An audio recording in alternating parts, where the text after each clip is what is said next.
చెప్పేది నూనె కొంచెం జాగ్రత్తగా ఉండురే అని అంటారు కదా. రాష్ట్ర ఆర్థిక ఆరోగ్యం కూడా బాగలేదు. అందుకే మీరు అందరు సహకరించండి. మీరు మా కార్మిక సోదరులు, మీరు మా కుటుంబ సభ్యులు, మీరు కొట్లాడితేనే తెలంగాణ రాష్ట్రం వచ్చింది. మీరు మద్దతు ఇస్తేనే ఈ ప్రభుత్వం ఏర్పడ్డది. ఈ ప్రభుత్వం ఏర్పడ్డదంటే మా గొప్పతనం కాదు, అందులో మీ కష్టం ఉంది, మీ శ్రమ ఉంది, మీ కృషి ఉంది. మేము వేరు మీరు వేరు అని ఏ రోజు నేను అనుకోలే. మీలో ఒక్కరిని, మీ కుటుంబ సభ్యుని, మీ సంక్షేమం కోసం, మీ అభివృద్ధి కోసం, మీ భవిష్యత్తు ప్రణాళికల కోసం మీ ముఖ్యమంత్రిగా, మీ సోదరుడిగా పనిచేయడానికి నేను సిద్ధంగా ఉన్నా. నాకు ప్రతి నెల వస్తున్న ఆదాయం 18,500 కోట్ల రూపాయలు. ఈ 18,500 కోట్ల రూపాయలు మీ చేతుల్నే పెడతా. బ్యాంకులకు కట్టుండి నా ఉద్యోగస్తులకు ఇచ్చే జీతాలు వాళ్ళకి ఇయ్యండి, రిటైర్ అయిన వాళ్ళకి పెన్షన్ ఇయ్యండి, మిగతాది ఏడ ఖర్చు పెట్టమంటారో మీరే చెప్పుండ్రి. సన్నబియ్యానికి ఇద్దామా, ఉచిత కరెంటుకి ఇద్దామా, ఆర్టీసీ బస్సుకి ఇద్దామా, షాది ముబారక్ ఇద్దామా, కళ్యాణ లక్ష్మికి ఇద్దామా, లేకపోతే ఇంకేదైనా ఆడంబరాలు చేసుకుందామా? మీరు ఎట్లా చెప్తే గట్లనే రాష్ట్ర ప్రభుత్వాన్ని నడపడానికి నేను సిద్ధంగా ఉన్నా. దీంట్లో అబద్ధాలు లేవు. ఎవరైనా ఇంతకు మించి చెప్తే లెక్కలైనా మీరు చూడండి. మొత్తం అందరిని పిలిచి కూర్చోబెట్ట. మీరే ఒక సింగరేణి నుంచి, ఆర్టీసీ నుంచి, విద్యుత్ శాఖ నుంచి, అసంఘటిత కార్మికుల నుంచి మీరు ఒక కమిటీ వేసుకోండి. మీ ముందల మొత్తం లెక్కలన్నీ ముందల పెడతా. మరి ఆ లెక్కల ప్రకారం ఎట్లా నడుపుకుందామో ప్రభుత్వం చెప్పండి. ఇవాళ ఎవడో కూడా వచ్చి చెప్తాడు, జర మంచిగా ఉన్నాం, బాగానే ఉన్నాం, సంతోషంగా ఉన్నాం, కనీసం 1వ తారీఖు కాకపోతే 6వ తారీఖున జీతాలు వస్తున్నాయి, తెలంగాణ గొప్పగా పరిపాలించిన అన్నాడు. 10 ఏళ్ళలో ఎన్నడని 1వ తారీఖున జీతాలు ఇచ్చిండు. ఆ సోదరులారా, ప్రభుత్వ ఉద్యోగస్తులను గుండె మీద చేసుకొని చెప్పమని. ఎన్నడన్నా ఆర్థిక పరిస్థితి బాగుంటే ఈ ప్రభుత్వం కోసం 30 రోజులు పనిచేసే కార్మికుడు కానీ, ఉద్యోగి కానీ నెల జీతం మీదనే జీవితాన్ని గడిపే వాళ్ళకు 1వ తారీఖు నాడు ఎన్నడన్నా జీతం ఇచ్చిండు ఆ 10 ఏళ్ళలా? కానీ మీ సోదరుడు ముఖ్యమంత్రి అయిన తర్వాత ప్రతి నెల ప్రభుత్వ ఉద్యోగస్తులకు జీతం పడుతుందా లేదా మీరు చెప్పండి. మీరు ఆలోచన చేయండి. మీరు గుండె మీద చేయి పెట్టుకొని చెప్పండి. ఆనాటికి ఈనాటికి ఉన్న తేడాను ప్రజలకు వివరించండి. ఉన్నది ఉన్నట్టు మీకు చెప్తున్నా. ఏది దాచిపెట్టే అవసరం నాకు లేదు. అబద్ధాలతోని రాజకీయం నడవదు. నేను అబద్ధాల ప్రాతిపదికన పరిపాలన చేయదలుచుకోలేదు. కష్టమైన, నిష్ఠూరమైన, వినడానికి కొంత కఠినంగా ఉన్నా ఉన్నది ఉన్నట్టు మీకు చెప్పదలుచుకున్నా. మా పొన్నం ప్రభాకర్ గారు ఎట్లనైనా ఈ సమ్మెను వాయిదా వేయించాలి, ఎట్లా చేయాలి, ఏదో ఒకటి ఇప్పటికాడికి ఒప్పుకుందాం అంటుండు. ఒప్పుకుంటే అబద్ధమే అవుతుంది. ఎన్నో దగ్గర ఒకటి ఆపాలి. ఏది ఆపాలో మీరే చెప్పుర్రి. ఏది లేదు. నాకు ప్రతి నెల కనీస అవసరాలు తీరాలంటే 22,500 కోట్లు కావాలి. ఇప్పుడు నాకు వస్తున్నది 18,500 కోట్లే. ఇంకొక 7,500 కోట్లు ఉంటే ఆయన 50,000 కోట్ల రూపాయలు కాంట్రాక్టర్లకు పెండింగ్ పెట్టిపోయి నాకు ఇవ్వాలి. మరి నా దగ్గర ఉన్నది ఇదే. అసలుకే నాకు తుట్టి ఉన్నది. మళ్ళీ తుట్టిలో భాగంగా మూలిగే నక్క మీద తాటికాయ వచ్చి పడ్డది అన్నట్టు మీరు సమ్మె పోటు ఏమన్నా ఇచ్చిందంటే ఇది రాష్ట్రానికి నష్టం సోదరులారా. మీరు వేరే వాళ్ళు కాదు, మీరు మా కుటుంబ సభ్యులు. మీరే కూర్చోండి, మాట్లాడదాం. రాండి, మంత్రితో మాట్లాడండి, శాఖలు అందరిని పంపిస్తా. నేను కూడా కూర్చుంటా. వాళ్ళతో మాట్లాడినాక నా దగ్గర రండి. ఎట్లా చేద్దామో చెప్పుర్రి. నాది నాకు ఈయన ఎవరెక్కడైనా పోని అనే విధానం కాకుండా అందరికీ ఎట్లా చేద్దామో చెప్పుర్రి. వెసులుబాటు కల్పించండి. వెసులుబాటు ఎట్లా చేద్దామో చెప్పుండ్రి. మేము ఏది కూడా నేను దాచిపెట్టాను. ఓ సంవత్సరం అయితే కొంచెం కుదురుకుంటాం. మొదటి 6 నెలలు పార్లమెంట్ ఎలక్షనే, తర్వాత ఆర్థిక సంక్షోభమే, ఆ తర్వాత ఇప్పుడే కొంచెంగా పట్టాలు ఎక్కుతున్నది. ఇప్పుడు మళ్ళా ఏదైనా అవతల కడుపు మంటతోని, అసూయతోనో, విషం నింపుకొని, ఆలోచనలతోని కొన్ని తప్పుడు మాటలు, తప్పుడు ఆలోచనలు చెప్పి అట్లెందుకు చేయరు, ఇట్లెందుకు చేయరు, ఇప్పుడు చేయాలి కదా, అప్పుడు చేయాలి కదా, 10 ఏళ్ళు చేయలేనోడంట వచ్చి మనకు చెప్తున్నాడు. నేను వరంగల్ ఆయన చెప్పుడు చూడాలిగా. ఆయన బాధ, దుఃఖం, ఆవేదన, అధికారం కోల్పోయిన రాని ఎట్లున్నదో చూసిరు కదా. గంత విషం ఉంటుందా 40 ఏళ్ళు అధికారం అనుభవించినోనికి? ఎంత విషం కక్కుతున్నాడు. కడుపు నిండా విషమే, ఇంకో ఆలోచనే లేదు. అరే పిల్లలు చేస్తురా, మరి కొంత సమయం ఇవ్వాలి కదా. 10 ఏళ్ళు మాకు కూడా ఇచ్చారు, వాళ్ళకు 4 ఏళ్ళు ఇరి చేయని, మేము కూడా సహకరిస్తాం. మేము కూడా నా అనుభవం ఉంది, సూచన చెప్తా. గిట్ల కాదు గట్ల చేయండి. మీకు అనుభవం ఒకవేళ వయసు ఉడుకు రక్తం ఉంటే గట్ల కాదు, అనుభవంతో మేము చెప్తున్నాను. ఒక్క మాట నన్ను చెప్పిండా ఈడు ఉన్నోళ్ళు చెప్పరు. మీరు అందరు ఇనుంటారు కదా ఆయన ఏం చెప్తాడు. తిట్టుడు, శాపనార్థాలు తప్ప. పిల్లి శాపనార్థాలు పెడితే ఉట్టి దిగి కింద పడతా. అది ఉట్టి మీద పాలుంటే పిల్లికి అందవు. ఇక పిల్లి కింద కూర్చొని ఒకటే పైకి తలెత్తి శాపనార్ తలెత్తి నా ఉట్టి దిగిపడా ఆ కుండ వలిగిపోను, ఇది ఇట్లా జరగని అది అట్లా జరగనని. పిల్లి శాపనార్థాలకు ఉట్టి దిగిపడుతుందా? లేకపోతే సిద్ధశెట్టి కింద కూర్చొని ఎవడన్నా మంత్రాలు చదివితే సితకాయలు రాలుతాయా? ఆయన కథ గట్లనే ఉంది. ఇట్లాంటి మంత్రాలతోటి ఇట్లాంటి శాపనార్థాలతోని తెలంగాణ ప్రజలు విఘ్నులు. చంద్రశేఖరరావు గారు, మీరు చేసిన మోసం, మీరు చేసిన దగ, మీరు చేసిన దోపిడీ ఇంకా కళ్ళ ముందల కనిపిస్తూనే ఉంది. నువ్వు కనిపించినావంటే ఆ గాయం పచ్చిగై మళ్ళీ ప్రజలకు గుర్తొస్తుంది. నువ్వు దాచుకున్నావు, గదే పని చేయి, బయటికి రాకుండా. కొంత కాలానికన్నా జనాలు నువ్వు చేసిన పాపాలను మర్చిపోతారు. నువ్వు మళ్ళీ కనిపించినావంటే అన్నీ గుర్తుపడతారు. మేం చెప్తానే ఉన్నాం, అవుల పొరలు ఆ పొరలు ఏందే అట్లిచ్చిన ఊరి మీద కానీ చెప్పలే అసెంబ్లీలో. ఆయన గదే అన్నాడు ఆడ వేదిక మంది. ఈ పొరగాళ్ళని పిల్లల్ని పంపిస్తేనే వాళ్ళు చెప్పలేకపోతున్నారని, వాళ్ళ పిల్లలు అవల మాటలు మాట్లాడుతున్నారని నేను ఎప్పుడో చెప్పిన. అక్కడికి వచ్చే చదువు నేర్పు. దళితుని ముఖ్యమంత్రిని చేస్తాను మోసం చేస్తూ కనీసం ఆ దళితుని ప్రతిపక్ష నాయకుడినన్నా చెయ్యి. కనీసము అప్పుడు చేసిన మోపాలు కొన్నన్నా గడుక్కో. అంతే తప్ప ఆయన మాటలల్లా మళ్ళీ ముసుగు తోడుకొని రావాలనే ప్రయత్నం చేస్తుండు. కపట నాటక సూత్రధారి అని వెనకటికి చెప్పారు కదా, కపట నాటక సూత్రధారి మళ్ళీ బయలుదేరిండు. ప్రజలు అప్రమత్తంగా ఉండండి. కార్మిక సోదరులారా, మేడేనాడు నేను మాట ఇస్తున్నా. ఏ వెసులుబాటు ఉన్నా ప్రతి రూపాయి మీ సంక్షేమం కోసం, మీ అభివృద్ధి కోసం, మీ పిల్లల చదువుల కోసం ఖర్చు పెట్టే బాధ్యత నాది.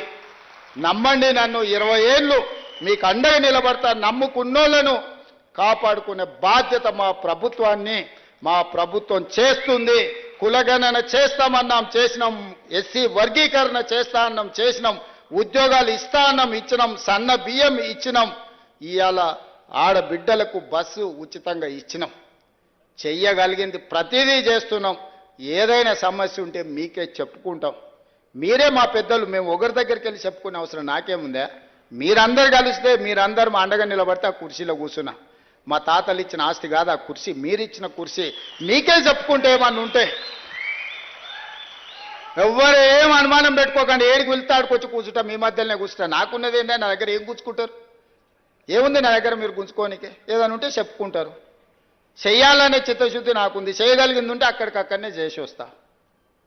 అందుకే ఈ ప్రభుత్వం మీది మంచిగా నడుపుకుందాం.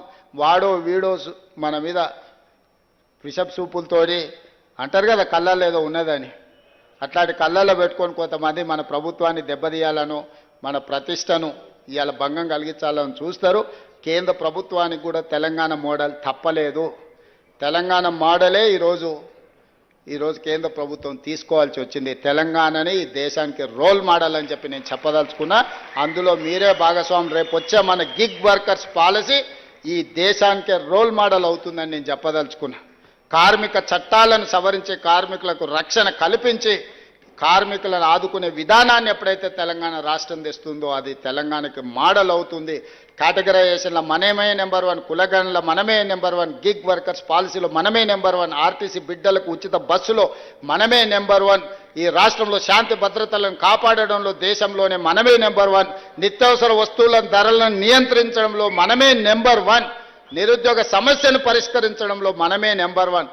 Telangana is number 1. Telangana is rising తెలంగాణని ఎవడు ఆపలేడు. ఎవడైనా ఆపాలనుకుంటే వాళ్ళ కాళ్ళు, వాళ్ళ కళ్ళు, వాళ్ళ చేతులు కాలిపోతాయని తెలియజేస్తూ మీ అందరి దగ్గర సెలవు తీసుకుంటున్నా.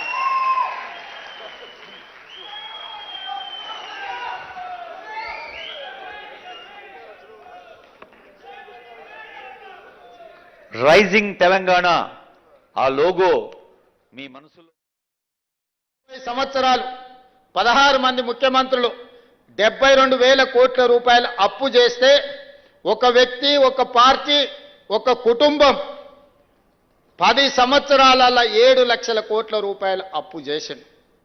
పోనీ 7 లక్షల కోట్ల రూపాయల అప్పుతోని ఎక్కడైనా ఏదైనా అభివృద్ధి జరిగిందా? మీరు ఆలోచన చేయండి. మీ కార్మికులకు ఏదైనా మేలు జరిగిందా?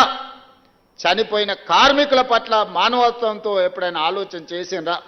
ఆర్టీసీ కార్మికులు ఆనాడు ధర్నా చేసి ఆనాడు మీరు ఉద్యమం చేస్తే 50 మంది కార్మికులను పొట్టన పెట్టుకున్నారు, కానీ మీతోని మాట్లాడలేదు.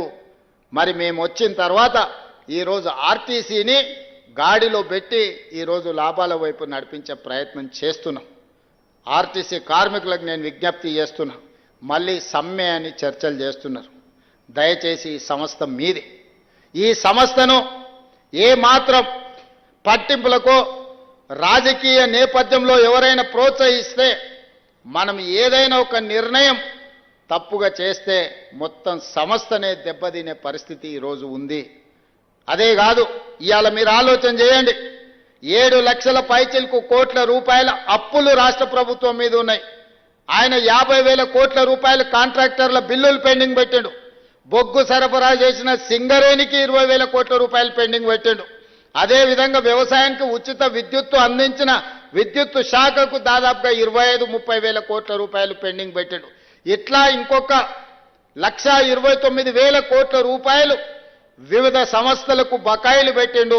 చంద్రశేఖరరావు గారు డిసెంబర్ 7, 2023 నాడు మాకు అధికారం అప్పజెప్పినప్పుడు 8,29,000 కోట్ల రూపాయల అప్పులు మా చేతికి అందించిండు. ఇందులో 7,11,000 కోట్ల రూపాయలు వివిధ బ్యాంకులల్లా వివిధ సంస్థలల్లా ప్రభుత్వం పూచీకత్తు పెట్టి అప్పులు తెస్తే, మిగతావి వివిధ సంస్థలలో ఉద్దెర పెట్టిండు. ఉద్దెర మనం గ్రామాలలో ఉంటుంది, కిరాణం కొట్టోడో లేకపోతే బట్టల కొట్టో షాపోడో మనకు తెలిసినోడు ఉంటాడు. దానికి ఒప్పందాలు ఇన్స్టాల్మెంట్స్ ఏముండవు, ఊర్లో మనకు ఉండే గౌరవం కొద్ది అప్పిస్తారు. అట్లాంటి అప్పులు విద్యుత్ శాఖ దగ్గర, అట్లాంటి అప్పులు సింగరేణి సంస్థ దగ్గర, ఇట్లా వివిధ కాంట్రాక్టర్లు చేసిన పనులకు నిన్న మన సర్పంచులు నిరసన తెలిపినరని వారు మన అంటున్నారు. మేము వచ్చినాక సర్పంచులే లేరు కదా మిత్రమా, మేము అధికారం రాకంటే ముందే సర్పంచుల పదవీ కాలం ముగిసిపోయింది. మరి మేము సర్పంచులకు ₹1 పని కూడా ఇవ్వలేదు. పని ఇద్దామన్న సర్పంచులే లేరు. ఇవాళ సర్పంచులకు బకాయిలు ఉన్నాయంటే ఆ ప్రభుత్వం ఆనాడు వారు పెట్టిపోయిన బకాయిలే కదా. ఇట్లాంటి బకాయిలు, కాంట్రాక్టర్ల బకాయిలు, సర్పంచుల బకాయిలు, విద్యుత్ శాఖ బకాయిలు, ఆర్టీసీ కార్మికుల బకాయిలు ఈరోజు ప్రతి సంస్థకు పుట్టిన కాడల్లా బ్యాంకులో దొరికితే బ్యాంకులో తెచ్చిండు, ఊరి మీద దొరికితే ఊరి మీద తెచ్చిండు, చేబదులు దొరికితే చేబదులు తెచ్చిండు, పక్కింటోళ్ళ దగ్గర దొరికితే పక్కింటోళ్ళ దగ్గర తెచ్చిండు. మొత్తంగా 10 సంవత్సరాలల్లా 8,29,000 కోట్ల రూపాయల అప్పుతోని డిసెంబర్ 7, 2023 నాడు మా చేతికి అధికారం ఇచ్చిండు.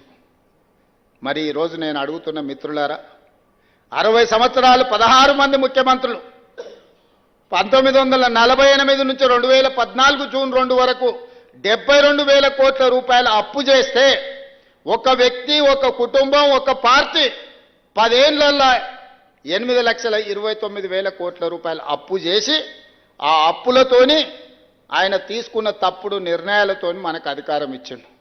ఒకే ఒక్క ఉదాహరణ చెప్పదలుచుకున్న, అన్నం ఉడికిందా లేదా అని ఒక మెతుకు బట్టి చూస్తే తెలుస్తుంది. 1,02,000 కోట్ల రూపాయలు కాళేశ్వరం కాంట్రాక్టర్లకు బిల్లులు ఇచ్చిండు. 3 ఏళ్ల కట్టుడు కూలుడు సరిపోయింది. ఆయన కాళేశ్వరం అన్నాడు, మా కోమటిరెడ్డి వెంకన్న అది కూలేశ్వరం అన్నాడు. ఎక్కడైనా ఈ భూమి మీద 1,02,000 కోట్ల రూపాయలు పెట్టి కట్టిన ప్రాజెక్టులు, మేడిగడ్డ, సుందిల్లా, అన్నారం అనే ప్రాజెక్టులు కుప్పగూలిపోవడం ఎక్కడన్నా చూసిండ్రా? మనం ఇల్లు కట్టుకుంటే కూడా 50 ఏళ్ళు ఉంటుంది, గుడిసేసుకుంటే కూడా 10 ఏళ్ళు ఉంటుంది. పేదోళ్ళు ఊర్లలో కట్టుకునే గుడిసె కూడా ఓ 10 ఏళ్ళు ఉంటుంది. 10 ఏళ్ళ తర్వాత తాటాకులు పోతే కొత్త వేసుకుంటాం. కానీ 1,00,000 కోట్ల రూపాయలు కట్టిన కాళేశ్వరం 3 ఏళ్లకే కుప్పగూలిపోయింది. ఇట్లా 8 లక్షల కోట్ల రూపాయలు ఎక్కడికి పోయినవో ఆనమాళ్ళు దొరకకుండా పోయినాయి. ఈ పరిస్థితుల్లో కష్టపడి రూపాయి జమ చేసి ఇవాళ ప్రతి నెల నేను 15 నెలల ప్రభుత్వాన్ని నడిపిన దాంట్లో 1,58,000 కోట్ల రూపాయలు అప్పు చేస్తే 1,52,000 కోట్ల రూపాయలు ఆయన చేసిన అప్పులకు అసలుకు మిత్తికి కట్టాల్సి వచ్చింది. అంటే ప్రతి నెల సరాసరి నేను 10,000 కోట్ల రూపాయల అప్పు చేసి ఆయన చేసిన అప్పులకు మిత్తికి నేను కట్టాల్సి వస్తుంది. ₹1 కూడా ఈ కార్మికుల కోసమో, ఈ విద్యార్థుల కోసమో, ఈ నిరుద్యోగ యువకుల కోసమో, ఈ రాష్ట్రంలో ఉన్న రైతుల కోసమో తెచ్చిన అప్పుల నుంచి ₹1 కూడా ఖర్చు పెట్టలేని పరిస్థితి ఉన్నది. 60 నెలలు నాకు అధికారాన్ని అప్పజెప్పితే నెలకు 10,000 కోట్ల రూపాయల చొప్పున 6 లక్షల కోట్ల రూపాయలు ఆయన గారు చేసిన అప్పులకు తప్పులకు ఈరోజు నేను పాయమాలు కట్టాల్సి వస్తుంది. ఆయన అంటుండు రేవంత్ రెడ్డి వస్తేనే అప్పులు చేసిండు, రేవంత్ రెడ్డి వస్తేనే అప్పులు చేసిండు అని. ఆయన 1,52,000 కోట్లే అప్పు చేసిండని చెప్పిండు. కాదు, 1,58,000 కోట్ల రూపాయలు అప్పు చేసిండు మీ ముఖ్యమంత్రి. కానీ ఆ 1,52,000 కోట్ల 58,000 కోట్ల రూపాయలలో 1,52,000 కోట్ల రూపాయలు 15 నెలల ఆయన చేసిన అప్పులకు అసలు మిత్తి నేను కట్టాల్సి వచ్చింది. ఇంకెట్లా నడపాలనో రాష్ట్ర ప్రభుత్వాన్ని మీరు చెప్పండి. ఇవాళ ఏ పథకం ఆగలే, రైతు భరోసా ఆగలేదు, రైతు రుణమాఫీ ఆగలేదు, షాదీ ముబారక్ ఆగలేదు, కళ్యాణ లక్ష్మి ఆగలేదు. మా ఆడబిడ్డలకు అదనంగా ఉచిత ఆర్టీసీ బస్సు ఇచ్చే 5,000 కోట్ల రూపాయలు ఖర్చు పెట్టినాం. ఇవాళ దొడ్డు బియ్యం ఇస్తే మిల్లర్లు కొంతమంది దళారులు దోసుకుంటుంటే ఇవాళ ప్రతి పేదవాడికి ప్రతి మనిషికి 3,10,00,000 మందికి సన్న బియ్యం ప్రతి మనిషికి 6 కిలోల చొప్పున 3 కోట్ల మందికి ఇవాళ సన్న బియ్యం ఇస్తున్నాం. ఆ పేదోళ్ళ ఇళ్లలో ఏ సన్న బియ్యం అయితే మేము ఇచ్చినామో నేను మా మంత్రులు మా ఎమ్మెల్యేలు మా నాయకులందరూ వాళ్ళ ఇళ్లలో పోయి ఆ సన్న బియ్యం అన్నం తినొస్తున్నాం. ఇవాళ సన్న బియ్యం పథకాన్ని మేము అమలు చేసినాం. 200 యూనిట్లు ఉచితంగా ప్రతి పేదవాడికి ఇచ్చినాం. గల్ఫ్ కార్మికులు ఎవరైనా అక్కడ చచ్చిపోతే శవాలను కూడా ఈ దేశానికి తేలేని పరిస్థితి ఉండే. ఇవాళ శవాలను తేవడమే కాదు, 5 లక్షల రూపాయల కుటుంబాలను ఆదుకోవడానికి ఇస్తున్నాం. వాళ్ళ పిల్లల చదువులకు ఆదుకున్నాం. 10 లక్షల రూపాయలు రాజీవ్ ఆరోగ్యశ్రీ ఈరోజు వాళ్ళకి అమలు చేస్తున్నాం. గిగ్ వర్కర్లు ఎక్కడైనా చచ్చిపోతే ఏదైనా ప్రమాదం జరిగితే 5 లక్షల రూపాయలు ఈరోజు వాళ్ళని ఆదుకోవడానికి వాళ్ళకు ప్రమాద బీమా పథకాన్ని కూడా ఇవాళ గిగ్ వర్కర్ల కోసం తీసుకొచ్చి పెట్టినాం.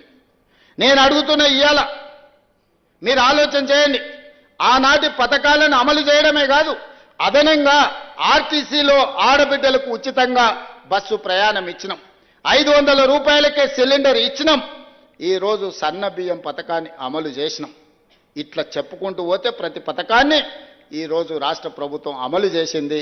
60,000 ప్రభుత్వ ఉద్యోగాలు మొదటి సంవత్సరంలోనే నియామకాలు చేపట్టిన రాష్ట్రం ఈ దేశంలోనే తెలంగాణ రాష్ట్రం. స్వతంత్రం వచ్చినప్పటి నుంచి ఈ రోజు వరకు ఏ రాష్ట్రం కూడా మొదటి సంవత్సరంలోనే 60,000 ప్రభుత్వ ఉద్యోగాలు ఇచ్చిన రాష్ట్రం ఏదైనా ఉంటే ఇంక్లూడింగ్ నరేంద్ర మోడీ గారు గుజరాత్ రాష్ట్రంలో ఉన్నా కూడా నేను సవాల్ చేస్తున్నా, మాతో పోటీ పడమనుండి మేము ప్రతి డిపార్ట్మెంట్లో ఇచ్చిన ప్రతి ఉద్యోగం యొక్క వివరాలు ఇస్తాను.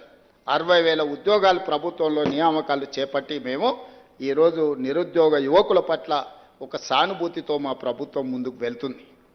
ఇన్ని చేసినా ఇవి సరిపోతాయంటే సరిపోవు. నాకు తెలుసు ఇంకా సమస్యలు ఉన్నారు, బాధలు ఉన్నారు, కార్మికుల కష్టాలు ఉన్నాయి. ఇవన్నిటిని కూడా తీరవాలంటే కొంత సమయం కావాలి. విధ్వంసం జరిగింది, ఆర్థిక నేరగాళ్ళలాగా ఆర్థిక ఉగ్రవాదం జరిగింది. ఈ దేశంలో ఈ రాష్ట్రంలో పేదవాడు మరింత పేదవాడైంది. కానీ ఆయన గారి కుటుంబానికి టీవీలు వచ్చినాయి, పేపర్లు వచ్చినాయి, ఫామ్ హౌజులు వచ్చినాయి, వ్యాపారాలు వచ్చినాయి, 1,000 కోట్ల రూపాయల ఆదాయం వచ్చింది. మనందరం దివాలా తీస్తాం ఎట్లా? 72,000 కోట్ల రూపాయల అప్పులున్న తెలంగాణ రాష్ట్రం 8,29,000 కోట్ల రూపాయల అప్పులకెట్లా పోతుంది?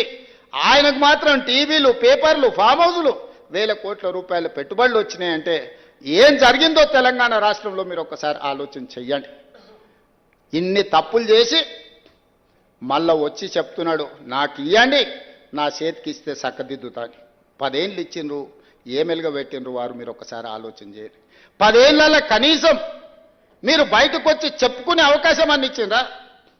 ఏ ధర్నా చౌక్లో ఉద్యమం జరిగి ధర్నాలు జరిగి ఇదే పొన్నం ప్రభాకర్ గారు ఎంపీలుగా ధర్నా చౌక్లో నిరాహార దీక్ష చేసి తెలంగాణ రాష్ట్రం తెస్తే ఆ ధర్నా చౌక్నే వస్తేనే మూత వేసిండు కదా. మళ్ళీ మనం వస్తేనే ధర్నా చౌక్ తెరిస్తే వాళ్ళ కుటుంబం అంతా ధర్నాకు వచ్చిండ్రు కదా. తెలంగాణ రాష్ట్రంలో కనీసం ఇక్కడ ఉన్నోళ్ళు మీ ఫోన్లలో మీరు మాట్లాడుకునే స్వేచ్ఛ అయితే వచ్చింది కదనే. గతంలో ఎప్పుడైనా మీరు ధైర్యంగా ఎవరితోనైనా మీ ఫోన్లలో మీరు మాట్లాడుకుర్రా? కుటుంబ సభ్యులతోనైనా మీరు స్వేచ్ఛగా ఫోన్లలో మాట్లాడుకునే పరిస్థితి ఉండే నా 10 సంవత్సరాలలో? ఇవాళ మీకు ఏం చేసినా చేయకపోయినా మీ స్వేచ్ఛ మీకు వచ్చింది కదా. మీరు కులాసగా మాట్లాడగలుగుతున్నారు కదా. మీకు స్వేచ్ఛ ఇచ్చినాం, మీకు సంక్షేమం ఇచ్చినాం, అభివృద్ధి కార్యక్రమాలు చేపట్టినాం. ఈ 15 నెలలు మాకు నిద్రలేని రాత్రులు ఎన్నో గడిపినాం నేను నా సహచర మంత్రివర్గ సభ్యులు. దారిలో పెట్టడానికి గాడిలో పెట్టడానికి ప్రయత్నం చేస్తున్నాం. మీ అందరి సహకారం ఉండాలి. ముఖ్యంగా ఈ వేదిక మీద నుంచి ఆర్టీసీ కార్మికులకు నేను విజ్ఞప్తి చేస్తున్నా, పంతాలు పట్టింపులకు పోకండి. ఇప్పుడిప్పుడే కుదురుకుంటున్నాం. ఏదైనా విషయాలు ఉంటే మా మంత్రి గారితో చర్చించండి. చేయగలిగింది ఏదున్నా చేస్తాం, లేదా రాష్ట్ర ప్రభుత్వానికి వస్తున్న ఆదాయం మీ చేతికే ఇస్తాం. ప్రతి నెల ఈ రాష్ట్ర ప్రభుత్వానికి వస్తున్న ఆదాయం 18,500 కోట్ల రూపాయలు. ఇందులో 6,500 కోట్ల రూపాయలు అప్పులకు కడుతున్నాం. 6,000 కోట్ల రూపాయలు జీత భత్యాలు పెన్షన్లకు ఇస్తున్నాం. దాదాపుగా 13,000 కోట్ల రూపాయలు తీస్తే మా చేతులు ఉన్నాయి 5,500 కోట్ల రూపాయలు. ఇందులో మీకు ప్రతి సంక్షేమ పథకం అమలు చేయాలి. కనీసం 22,500 కోట్ల రూపాయలు ఉంటే ప్రతి నెల ప్రాథమిక అవసరాలు తీర్చుకోగలుగుతాం. కాంట్రాక్టర్లకు బిల్లులు ఇవ్వాలంటే నెలకు నాకు 30,000 కోట్ల ఆదాయం కావాలి. మరి ఈరోజు 12,000 కోట్ల ఆదాయం తక్కువ ఉంది.